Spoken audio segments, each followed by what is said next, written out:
ஒரு பலூன் வியாபாரி தெருவுல பலூன் வித்துட்டு போறாரு. ஒரு கலர் கலரான பலூன்லாம் அழகா வித்துட்டு, அப்படி பறக்க விட்டுட்டு, அப்படி போயிட்டு இருக்காரு. ஒரு சின்ன பையன் ஓடி வந்து, "அண்ணே பலூன் விலை என்னன்னு?" கேட்கறான். அவர் விலைய சொல்றாரு.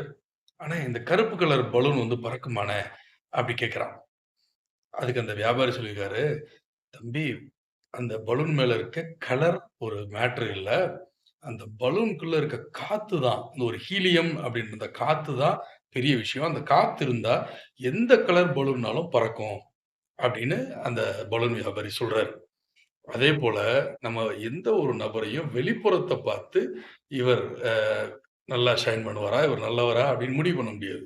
அவங்களுக்கு உள்ள இருக்க சிந்தனைகள், அவருடைய நோக்கங்கள், அந்த கேரக்டர வச்சு தான் அத முடிவு பண்ண முடியும்.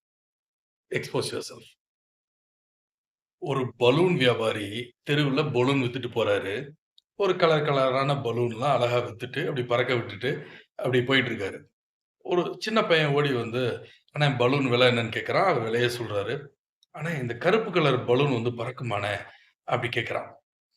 அதுக்கு அந்த வியாபாரி சொல்லியிருக்காரு, "தம்பி, அந்த பலூன் மேல இருக்க கலர் ஒரு மேட்டர் இல்ல.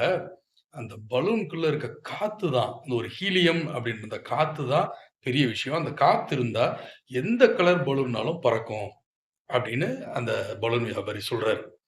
அதேபோல நம்ம எந்த ஒரு நபரையும் வெளிப்புறத்த பார்த்து, இவர் அ நல்லா ஷைன் பண்ணுவாரா? இவர் நல்லவரா? அப்படின்னு முடிவு பண்ண முடியாது.